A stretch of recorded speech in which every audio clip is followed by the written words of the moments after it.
மத்தேயு 19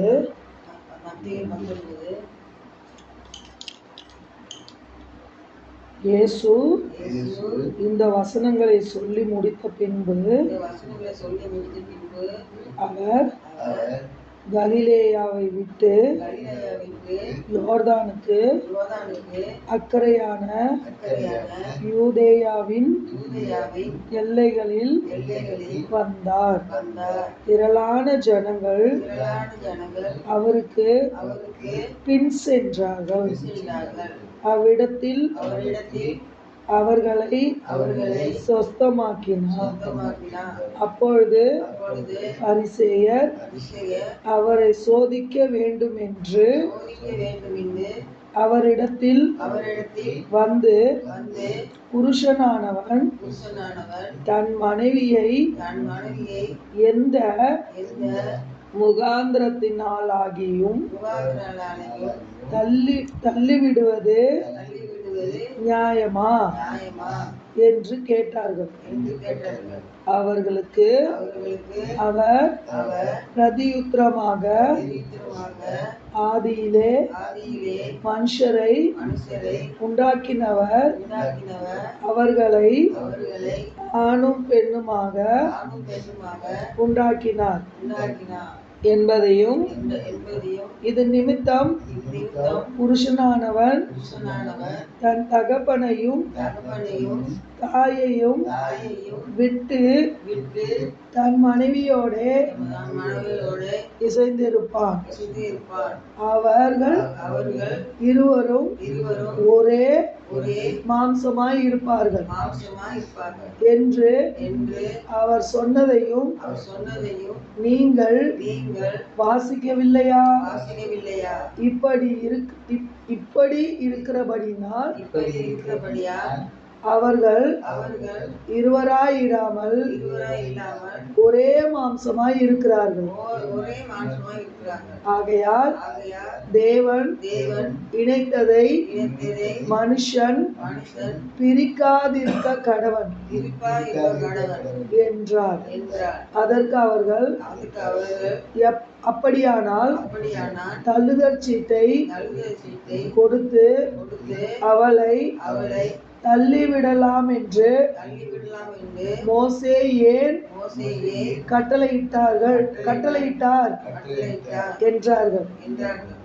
அதற்கு அவர், உங்கள் மனைவிகளை தள்ளிவிடலாம் என்று உங்கள் இருதய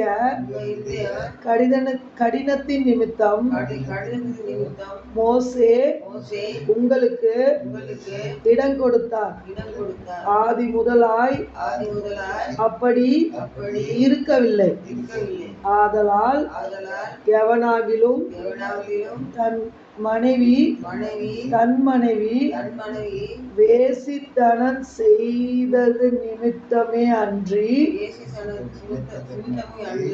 அவளை தள்ளிவிட்டு வேறொருத்தியை விவாகம் பண்ணினால் அவன் விபச்சாரம் செய்கிறவனாய் இருப்பான். தள்ளிவிடப்பட்டவளை விவாகம் பண்ணுகிறவனும் விபச்சாரம் செய்கிறவனாய் இருப்பான் என்று உங்களுக்கு சொல்லுகிறேன் என்றார். அவருடைய சீஷர்கள் அவரை நோக்கி, மனைவியை பற்றி புருஷனுடைய காரியம் இப்படி இருந்தால் விவாகம் பண்ணுகிறது நல்லதல்ல என்றார்கள். அதற்கு அவர், வரப்பெற்றவர்களே தவிர மற்றவர்கள் இந்த வசனத்தை ஏற்றுக்கொள்ள மாட்டார்கள். தாயின் வயிற்றிலிருந்து அன்னகர்களாக பிறந்தவர்களும் உண்டு.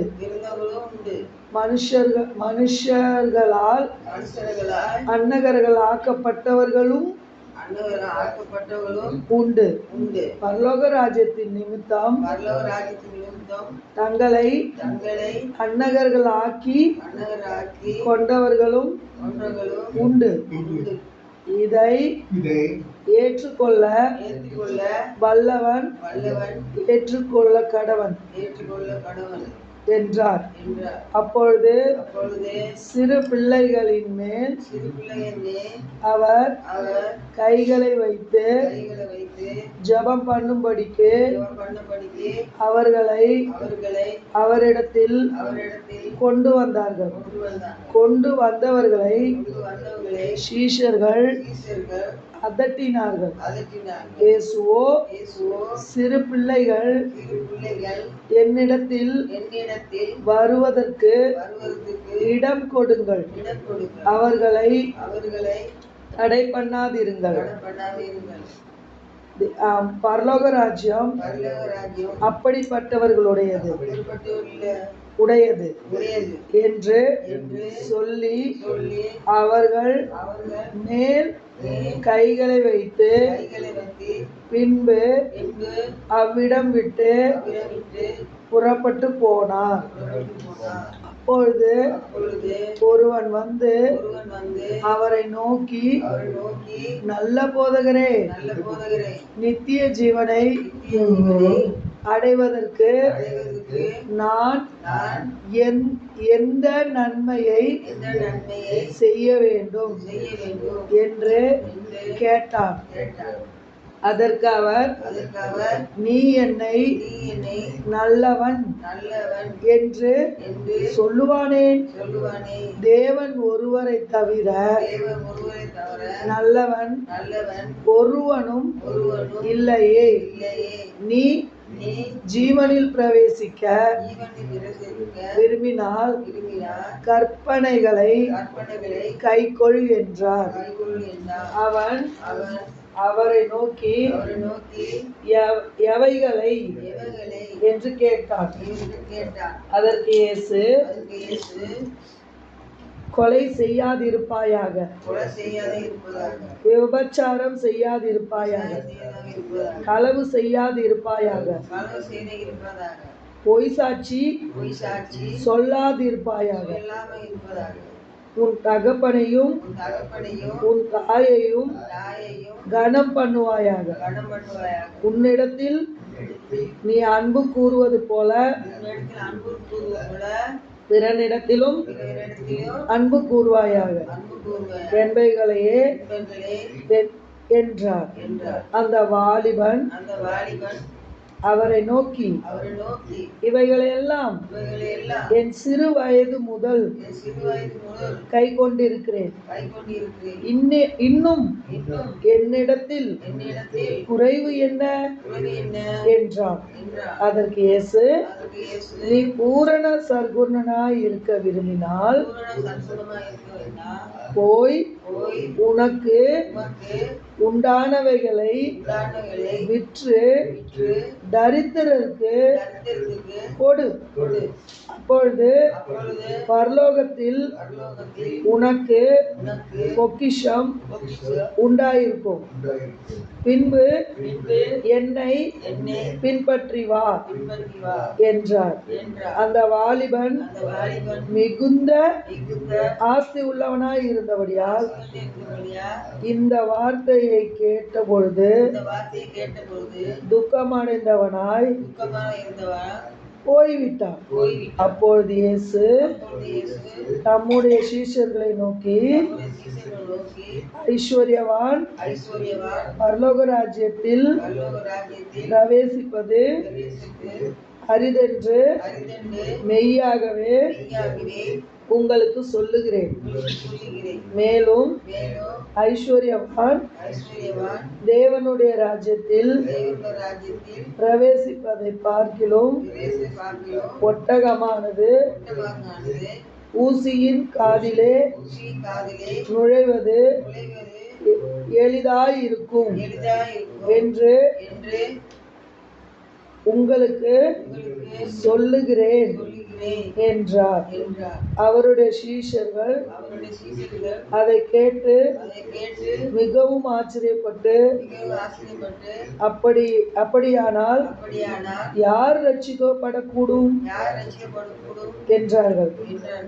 இயேசு இயேசு அவர்களை பார்த்து, அவர்களை பார்த்து, மனுஷரால் மனுஷரால் இது கூடாதுதான், கூடாதுதான், தேவனாலே தேவனாலே எல்லாம் கூடும் எல்லாம் கூடும் என்றார். என்றார். அப்பொழுது பேதுரு அப்பொழுது பேதுரு அவரை நோக்கி, அவரை நோக்கி, இதோ நாங்கள் நாங்கள் எல்லாவற்றையும் எல்லாவற்றையும் விட்டு விட்டு உம்மை பின்பற்றினோமே, பின்பற்றுமே, எங்களுக்கு எங்களுக்கு என்ன கிடைக்கும், இந்த பக்கம் வந்துட்டியா?